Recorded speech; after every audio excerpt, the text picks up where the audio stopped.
Hello everyone, welcome to biology nerds. I am Sonalika Sharma और आज हम 10th स्टैंडर्ड की केमिस्ट्री का first chapter which is chemical reactions and equations वो पढ़ेंगे। स्टार्ट करने से पहले I would like to make a request कि please subscribe this channel and if you like this video do like it. So let's get started. पहले हम पढ़ेंगे what are physical and chemical change. Physical change वो change होती है जो हम easily reverse कर सकते हैं, जैसे कि आइस को हम मेल्ट करेंगे वाटर में एंड वाटर को आप बॉईल करके वेपर्स में चेंज कर सकते हो। ये फिजिकल चेंज इसलिए है क्योंकि आप इस पूरे प्रोसेस को रिवर्स कर सकते हो। जैसे कि वाटर वेपर्स को आप कंडेंस करिए, वाटर में कन्वर्ट हो जाएगा। वाटर को फ्रीज करिए, वो आइस में कन्वर्ट हो जाएगा। पूरे प्रोसेस में कोई भी नया प्रोडक्ट फॉर्म नहीं हुआ। So this is a physical change. Whereas chemical change वो चेंज होता है जो एक बार हो गया, now you can't go back, you can't reverse that process, it's irreversible. जैसे कि हम रोज चावल खाते हैं, तो जब आप रॉ राइस को बॉईल करते हो तो वो कुक्ड राइस खाने लायक हो जाते हैं। आप वापस रॉ राइस में उस राइस को कन्वर्ट नहीं कर सकते। It has undergone a permanent change, a new product with different properties is formed. So this is a physical change जहाँ आप वापस नहीं जा सकते। फाइन, आगे बढ़ते हैं। केमिकल रिएक्शन केमिकल चेंज की वजह से होती है। इसके 3 पॉइंट्स मेन है जो याद करने वाले हैं कि जो प्रोडक्ट फॉर्म होता है इसमें वो इंटायरली न्यू प्रॉपर्टी का होता है। मतलब कि जब आपने दो रिएक्टेंट्स को रिएक्ट करवाया, जो प्रोडक्ट बना उसकी प्रॉपर्टीज रिएक्टेंट से बिल्कुल अलग होगी। दूसरा, ये प्रोसेस जो है इरिवर्सिबल है क्योंकि केमिकल रिएक्शंस में केमिकल चेंज होता है और इट्स अ परमानेंट चेंज। हमने राइस वाली एग्जांपल जस्ट अभी देखी, तो वही यहाँ पे फॉलो होता है। 2-3 एग्जाम्पल्स हम और देख लेते हैं। बर्निंग ऑफ पेपर और अ लॉग ऑफ वुड। आप किसी पेपर को बर्न करो या किसी लकड़ी को जलाओ, आप एशेस को वापस ओरिजिनल फॉर्म में पेपर में और लॉग ऑफ वुड में कन्वर्ट नहीं कर सकते। क्यों? क्योंकि वो केमिकल रिएक्शंस हुई हैं उसमें और वो केमिकल चेंज हुआ है उसमें, आप वापस नहीं जा सकते। सिंपल। Digestion of food.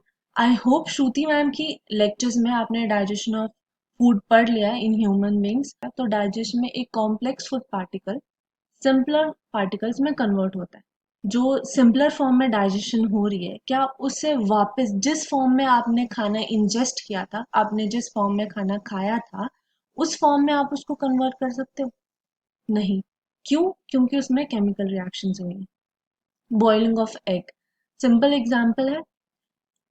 जब आप एग मार्केट से लाते हो तो वो हार्ड शेल होता है उसका, आप बॉईल करो। बॉईल करने के बाद आप शेल को इजीली पील ऑफ कर सकते हो, बट आप वापस नहीं जा सकते। मतलब कि जिस फॉर्म में आप मार्केट से लाए हो हार्ड शेल, उस फॉर्म में आप कन्वर्ट नहीं कर सकते। मूविंग ऑन, इनकी 2-3 एग्जाम्पल है। Chemical battery usage, electroplating of metal. Electroplating of metal क्या हम आगे पढ़ेंगे। बेकिंग अ केक। थोड़ा बहुत हम फिजिकल रिएक्शन के बारे में भी पढ़ लेते हैं आगे बढ़ने से पहले। Physical reaction is just opposite of chemical reaction. इसमें क्या होता है कि जो प्रोडक्ट फॉर्म हो रहा है, आप वापस इनिशियल्स में या ओरिजिनल फॉर्म में कन्वर्ट कर सकते हो। तो यहाँ पे प्रोडक्ट का इंटायरली न्यू प्रॉपर्टीज के साथ बनना तो हो ही नहीं सकता, क्योंकि अगर वो न्यू प्रॉपर्टीज के साथ बनेगा तो आप फिर उसको रिवर्स नहीं कर सकते। इसलिए जो यहाँ पे प्रोडक्ट बनता है उसकी और रिएक्टेंट्स की जो प्रॉपर्टीज हैं वो बिल्कुल सिमिलर होती है। मूविंग ऑन, रिवर्सिबल चेंज है, ऑब्वियसली हम चेंज कर सकते हैं, एंड टेम्परेरी चेंज है। आगे बढ़ते हैं, इसकी भी 2-3 एग्जांपल्स देख लेते हैं। Crushing of a can. काफी बार आपने कोल्ड ड्रिंक का कैन पिया होगा, तो आप उसको क्रश कर देते हैं, ठीक है, बट आप क्रश करने के बाद वापस अगर थोड़ी सी मेहनत करो तो आप उसकी ओरिजिनल फॉर्म में ला सकते हैं। क्यों? क्योंकि फिजिकल चेंज है। आपने फिजिकल फोर्स लगाई है तो फिजिकल चेंज आई है, फिजिकल रिएक्शन हुई है। Melting of ice cubes. Freezer में से आइस निकालिए, वो रूम टेम्परेचर पे अपने आप लिक्विड में चेंज हो जाती है। बॉइलिंग ऑफ वाटर, ठीक है, पानी आपने नॉर्मल रूम टेम्परेचर पे रखा, उसको आप बॉईल करो, तो दूसरे वेपर में चेंज हो जाएगा। तो these all are just physical changes. How to write a chemical equation, इसमें ज्यादा कुछ नहीं है, आपको एक मेथड पता होना चाहिए। आप कोई भी रिएक्शन लिख रहे हो तो आपको उसको रीड करना है, तो आपको पता होना चाहिए कि लिखी कैसे। तो लेफ्ट हैंड साइड में आप रिएक्टेंट लिखेंगे और राइट हैंड साइड में जो प्रोडक्ट उन रिएक्टेंट्स की वजह से बन रहा है वो लिखेंगे। सिंपल, इसमें और कुछ नहीं। कि रिएक्टेंट, जैसे मैंने आपको एक एग्जांपल दिया यहाँ पे कि CH4 विच इज मीथेन और O2, O2 सबको पता होगा ऑक्सीजन होता है, राइट। तो जब मीथेन जो है वो ऑक्सीजन के साथ रिएक्ट करती है, तो इस साइड हमने क्या लिखे हैं, रिएक्टेंट्स। वो प्रोडक्ट बनाते हैं जो हमने कहाँ लिखा है, लेफ्ट हैंड साइड। प्रोडक्ट कौन से बन रहे हैं, कार्बन डाइऑक्साइड और वाटर। हमारे प्रोडक्ट कौन से बन रहे हैं, कार्बन डाइऑक्साइड और वाटर। हमने LH वाली साइड, लेफ्ट वाली साइड हमने रिएक्टेंट लिखा है और राइट वाली साइड हमने प्रोडक्ट लिखा। अब हम मेन चीज पे आते हैं जो आपके इसमें है। वो आपकी इस चैप्टर में डिफरेंट डिफरेंट टाइप की केमिकल रिएक्शंस है। बहुत इंपॉर्टेंट है, क्वेश्चन मोस्टली वहीं से आते हैं। First, combination reaction. इसमें रिएक्टेंट वाली साइड, लेफ्ट हैंड वाली साइड, आपके दो या दो से ज्यादा चीजें होंगी। मतलब जो आपके रिएक्टेंट्स हैं वो दो या दो से ज्यादा होंगे। बट पॉइंट यहाँ पे है कि जो प्रोडक्ट बनेगा वो सिर्फ सिंगल होगा। फिर से, कि जो रिएक्टेंट वाली साइड है आपके दो या दो से ज्यादा होंगे, बट प्रोडक्ट वाली साइड है वो एक ही होगा। क्यों? क्योंकि कॉम्बिनेशन है। कॉम्बिनेशन मतलब कंबाइन हो, दो या दो से ज्यादा कंबाइन होके आपका सिंगल प्रोडक्ट बना रहे, that is combination reaction. Simple, there is nothing much in that. एक बार डेफिनेशन रीड कर लेते हैं। A reaction in which to और more reactants combine to form a single product, such a reaction is known as combination reaction। यहाँ पे मैंने एक जनरल रिप्रेजेंटेशन दी है कॉम्बिनेशन रिएक्शन की, that is A+B give C। यहाँ बताने का मकसद ये था कि आपने रिएक्टेंट वाली साइड दो लिखा है और प्रोडक्ट साइड वाली एक। एक हम जब भी ऑब्वियसली डिफाइन करने के लिए बोला जाएगा तो एक एग्जांपल अगर दे दोगे तो you will fetch an extra mark. So यहाँ पे मैंने आपको एक एग्जांपल दिया है, दैट कैल्शियम ऑक्साइड CaO जब पानी के साथ रिएक्ट करता है, दैट इज वाटर, तो आपका कैल्शियम हाइड्रोक्साइड आपको मिलता है। नेक्स्ट हम पढ़ते हैं decomposition reaction. Decomposition reaction is a reaction जिसमें one reactant breakdowns to form two or more product। It's just opposite of combination reaction।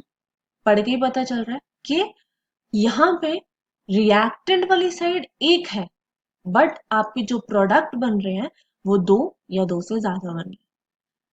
Combination reaction में कंबाइन हो रहा है, डिकम्पोजिशन रिएक्शन में ब्रेक डाउन हो रही है। सिंपल। एक बार इसकी डेफिनेशन देखते हैं। A reaction in which a single reactant breaks down to form two और more product, such a reaction is known as decomposition reaction। इसकी भी जनरल रिप्रेजेंटेशन मैंने यहाँ पे दी है कि A जब उसकी डिकम्पोजिशन होती है तो C+D दे रहा है। डिकम्पोजिशन रिएक्शन के कुछ टाइप्स है, वो देखते हैं। थर्मल डिकम्पोजिशन, इसमें एक एक्स्ट्रा पॉइंट ये है कि डिकम्पोजिशन तो हो रही है, एक सिंगल रिएक्टेंट्स दो प्रोडक्ट्स या दो से ज्यादा प्रोडक्ट्स बना रहा है, बट किसकी वजह से बना रहा है, जो एनर्जी उसको लग रही है वो हीट एनर्जी है। इस रिएक्शन में, इस डिकम्पोजिशन रिएक्शन में, ऐसी रिएक्शन में जिसमें एक सिंगल रिएक्टेंट दो या दो से ज्यादा प्रोडक्ट्स में डिवाइड कर रहा है, किसकी वजह से, हीट की वजह से, that is thermal decomposition. Thermal, therm, thermic, जब भी ऐसा कोई वर्ड आता है तो it is related to heat. Therm, that is यहाँ पे है ना THERM, थर्म। तो जब भी थर्म या थर्मिक या कोई भी इससे रिलेटेड आ रहा है तो वो हीट से उसका जो लेना देना है वो हीट से होता है। तो these reaction use energy in the form of heat for the decomposition of reactants। यहाँ पे मैंने आपको एग्जाम्पल दी है, वो है कैल्शियम कार्बोनेट, एक single reactant is breaking down with the help of heat calcium oxide में और कार्बन डाइऑक्साइड गैस। बस आगे बढ़ते हैं। इलेक्ट्रोलिसिस, यहाँ पे इसको ब्रेक डाउन करके अगर मैं बताऊं तो इलेक्ट्रो, यहाँ से क्या वर्ड क्लिक होता है? इलेक्ट्रिसिटी। दिमाग में फटाफट क्लिक होता है इलेक्ट्रो से इलेक्ट्रिसिटी। एंड लिसिस, लिसिस का मतलब होता है ब्रेक डाउन। नंबर इलेक्ट्रोलिसिस, ऐसी ब्रेक डाउन जो इलेक्ट्रिसिटी, इलेक्ट्रिक करंट उसकी वजह से हो रही है, that is electrolysis. So, in these reaction involve the use of electrical energy for the decomposition of reactant. जैसे मैंने यहाँ पे लिख बताया है कि जो पानी है दैट इज H2O, वो ब्रेक डाउन होता है हाइड्रोजन गैस में एंड कौन से गैस में? ये ऑक्सीजन गैस। सो जो वाटर है वो ब्रेक डाउन हो रहा है H2 hydrogen gas and O2 which is oxygen.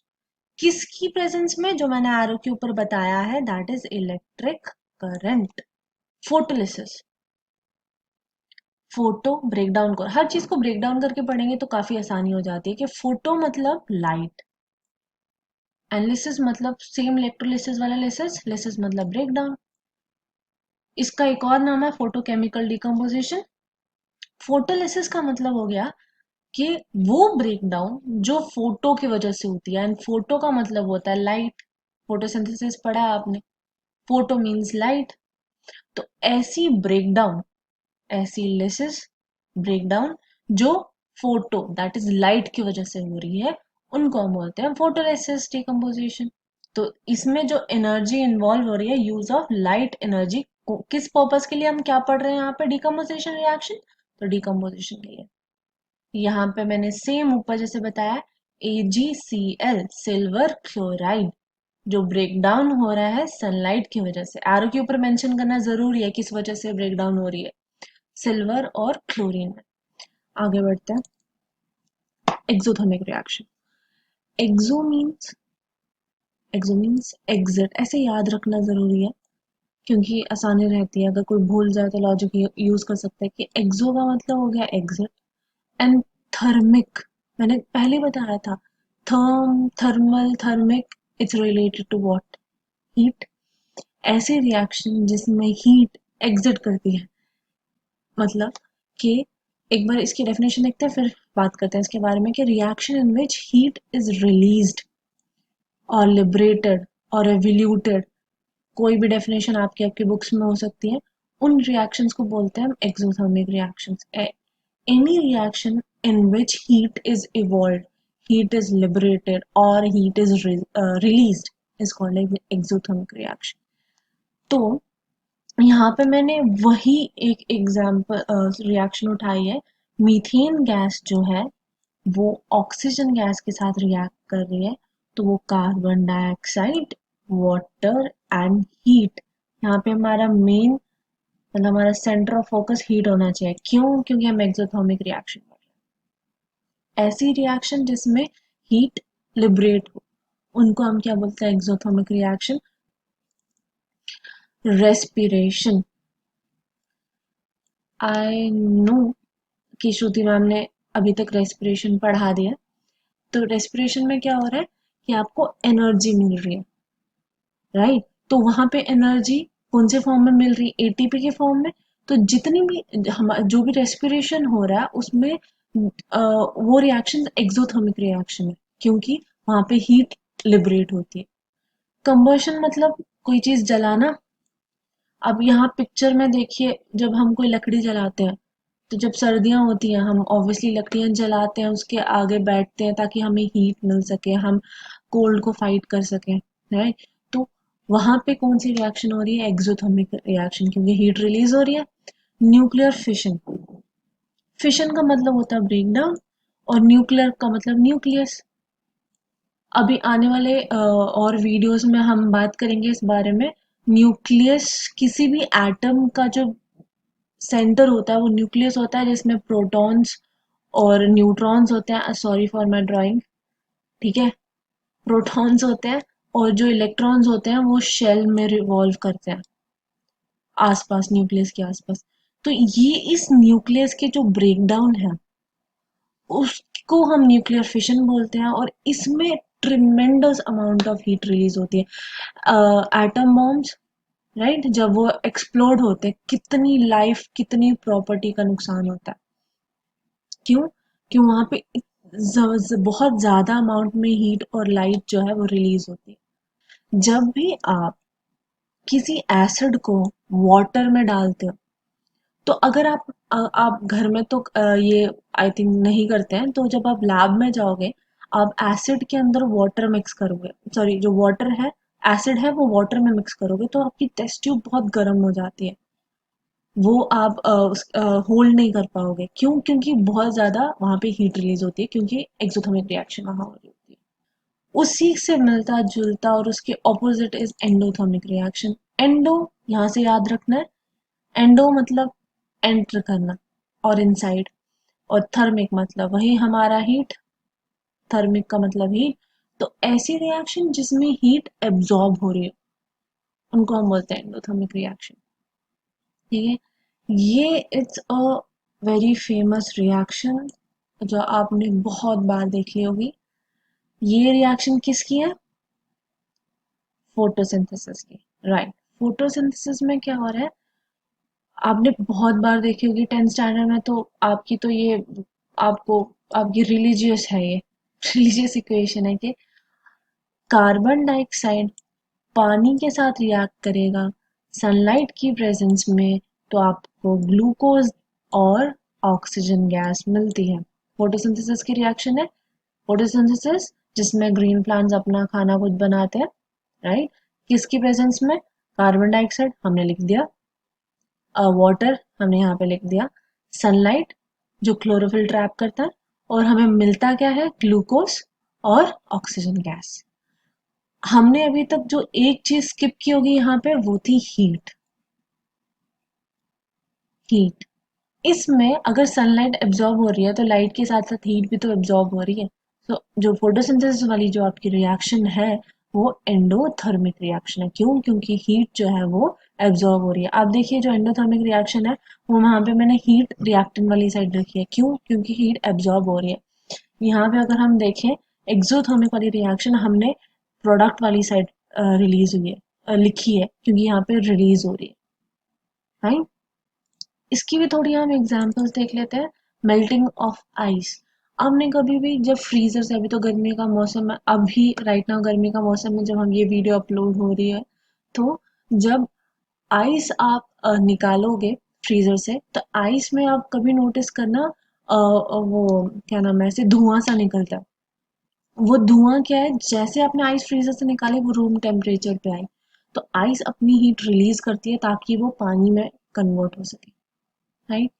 Decomposition reaction, जितनी भी डिकम्पोजिशन रिएक्शन आपने अभी देखी है, कौन कौन सी? थर्मल डिकम्पोजिशन, इलेक्ट्रोलिसिस, फोटोलिसिस, हर एक तरह की डिकम्पोजिशन रिएक्शन में एनर्जी यूज होती है। क्योंकि किसी चीज को टूटना है तो आप उसको एनर्जी दोगे, तोड़ोगे, किसी बॉन्ड को तोड़ोगे तो उसको एनर्जी देनी पड़ेगी। तो एनर्जी जब आप दे रहे हो मतलब वो एनर्जी यूज कर रहा है तो मतलब एंडोथर्मिक रिएक्शन है।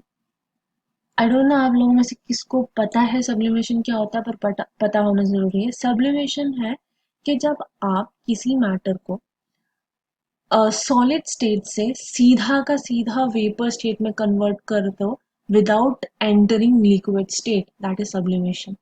इसमें बहुत ज्यादा हीट चाहिए होती है, तो ये एंडोथर्मिक रिएक्शन। आई होप आप सबको समझ आ रहा हो। डिस्प्लेसमेंट रिएक्शन, ये थोड़ा ध्यान देने की जरूरत है बहुत easy, but let's study together. when a higher reactive element when a higher reactive element displaces a lower reactive element, जब एक हायर रिएक्टिव एलिमेंट डिस्प्लेस करता है लोअर रिएक्टिव एलिमेंट को from its compound, such a reaction is called as displacement reaction. ये higher कौन है, lower कौन है, ये यहाँ पे देख सकते हैं। ऊपर से नीचे अगर आप टॉप से बॉटम आओगे तो रिएक्टिविटी किसी भी एलिमेंट की डिक्रीजिंग ऑर्डर में डिक्रीज हो रही है, मतलब जो यहाँ पे के है के इज पोटेशियम, वो सबसे ज्यादा रिएक्टिव है, मोस्ट रिएक्टिव है, और यहाँ पे जो AU है गोल्ड, वो लीस्ट रिएक्टिव है। मतलब जब के से नीचे की तरफ आओगे तो रिएक्टिविटी घटती जाएगी। तो आपका जो हाइड्रोजन है, हमारा बिलवड हाइड्रोजन, वो यहाँ पे है। तो हाइड्रोजन जो है वो यहाँ पे है, उससे ज़्यादा रिएक्टिव लेड है, उससे ज़्यादा रिएक्टिव टिन है, उससे ज़्यादा रिएक्टिव आयरन है, ऐसे से बढ़ते जाओ तो पोटेशियम। अब डिस्प्लेसमेंट रिएक्शन पे अगर हम ध्यान दें तो कोई भी रिएक्शन में के की कैपेबिलिटी है कि वो सोडियम को क्या करे, डिस्प्लेस कर सकता है। सोडियम की कैपेसिटी है कि वो कैल्शियम को डिस्प्लेस कर सकता है। क्यों? क्योंकि हायर रिएक्टिव है, सोडियम ऊपर है और कैल्शियम नीचे है, राइट। तो ये ऑर्डर है रिएक्टिविटी, इसको रिएक्टिविटी सीरीज ऑफ मेटल्स कहते हैं। आपकी दो तरह की यहाँ पे रिएक्शंस होती है, डिस्प्लेसमेंट जो है वो दो तरह की है, simple displacement and double displacement. Simple and double. Simple displacement होगी जिसमें एक कैरेक्टर, एक एलिमेंट जो है, ओनली वन एलिमेंट जो है वो अपना पार्ट प्ले कर रहा है। डबल डिस्प्लेसमेंट रिएक्शन में दो दो जो यहाँ पे मेटल्स हैं, ठीक है, वो अपना पार्ट प्ले करते हैं। मतलब सिंपल डिकम्पोजिशन रिएक्शन में it is a type of reaction in which only one element is displaced. हमने यहाँ पर डिस्प्लेसमेंट रिएक्शन देखी, डिस्प्लेस का मतलब होना कि शिफ्ट होना, अपनी जगह से दूसरी जगह पे जाना, डिस्प्लेस होना।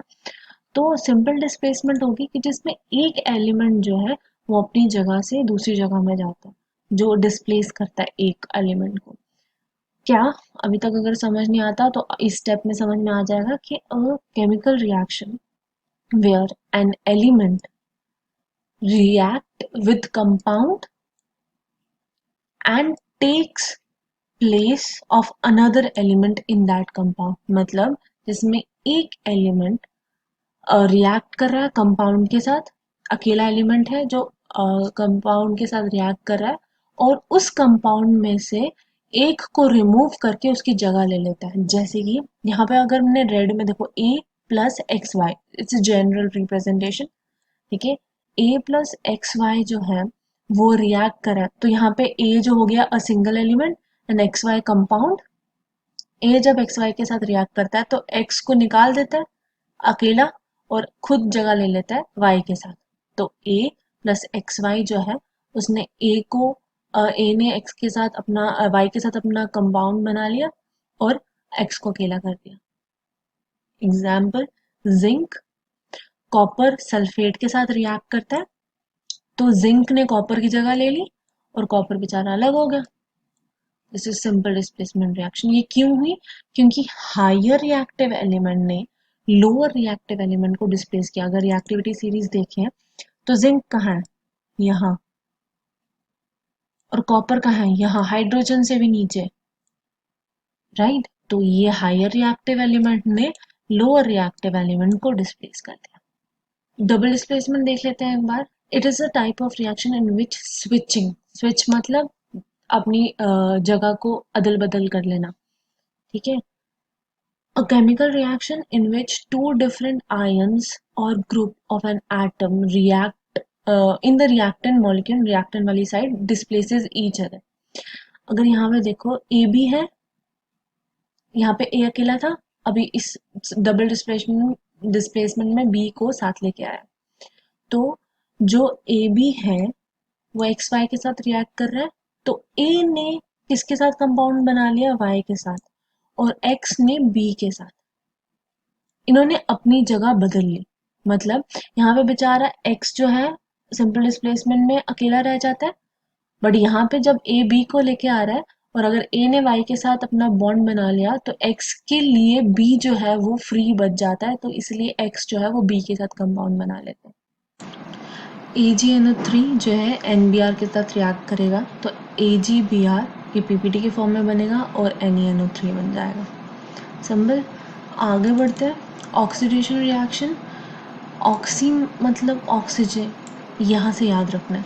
तो ऐसी रिएक्शन जिसमें ऑक्सीजन ऐड हो रही है या हाइड्रोजन रिमूव हो रहा है या इलेक्ट्रॉन का लॉस हो रहा है, हम उनको ऑक्सीडेशन रिएक्शन बोलते हैं। जैसे कि अगर हम ईच की एग्जांपल देखें तो यहाँ पे देखो कॉपर में ऑक्सीजन जो है वो ऐड हो रहा है तो कॉपर ऑक्साइड बन रहा है, ठीक है। अब देखो ये आपको कॉम्बिनेशन के रिएक्शन के जैसे भी लग रही है, रिएक्टेंट्स दो या दो से ज़्यादा और प्रोडक्ट एक। तो ये केमिस्ट्री में सारी रिएक्शन जो है वो इंटर रिलेटेड होती है, राइट। तो बट यहाँ पे हम ऑक्सीडेशन में इसलिए पढ़ रहे हैं क्योंकि हमें ऑक्सीजन जो है वो पढ़ना ज़रूरी है, हमें यहाँ पे देखना ज़रूरी है कि ऑक्सीजन यहाँ पे ऐड हो रहा है, तो वो ऑक्सीडेशन रिएक्शन है। यहाँ पे H2S में S से जो हाइड्रोजन है वो अलग हो रहा है, तो ये यहाँ पे जो S है सल्फर, उसकी क्या हो रही है, ऑक्सीडेशन। क्यों? क्योंकि जो हाइड्रोजन है वो रिमूव हो रहा है।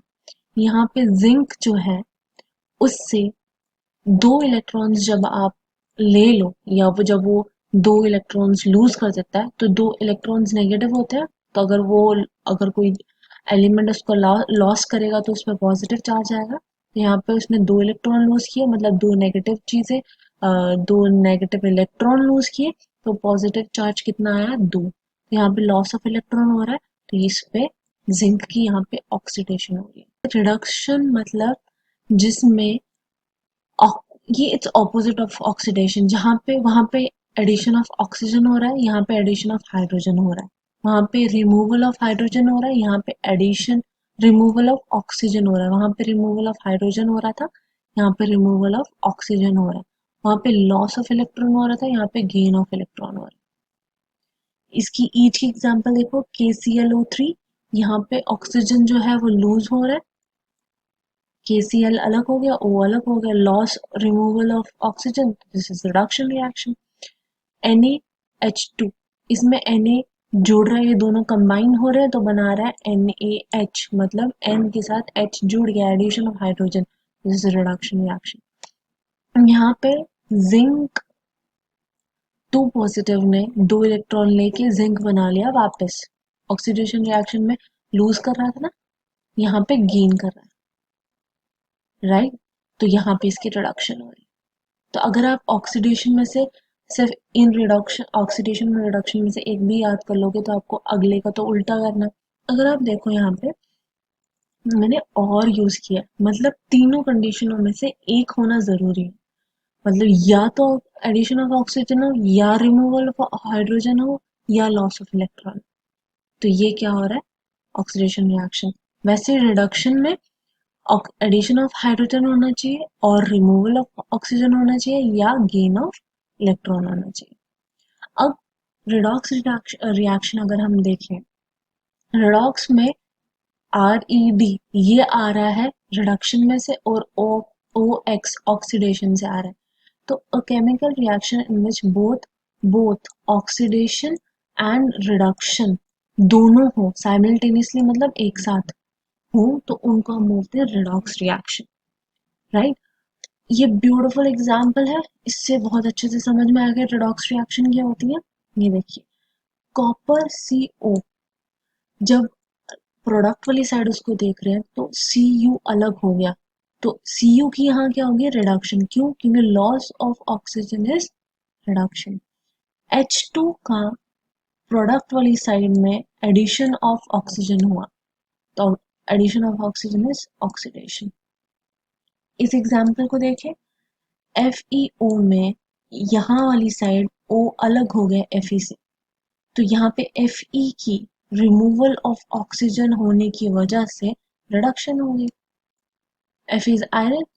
और यहाँ पे हाइड्रोजन गैस में ऑक्सीजन ऐड होने से वाटर बन गया, जिसकी वजह से ऑक्सीडेशन हो, मतलब जहाँ ऑक्सीडेशन हो। समझ में आया, राइट। आगे बढ़ते हुए यहाँ आपकी जो रिएक्शंस है वो खत्म हो जाती हैं।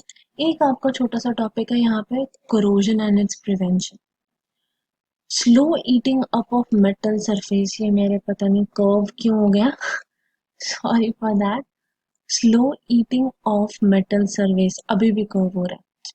Slow eating of metal surface by the action of air or moisture is called as corrosion। कभी आप देखा होगा लोहा है, ठीक है, जब वो फ्रेशली आता है तो वो काफी शाइनी होता है। क्यों? क्योंकि मेटल्स जो होते हैं उनकी प्रॉपर्टी है कि दे आर लस्ट्रस, वो शाइनी होते हैं।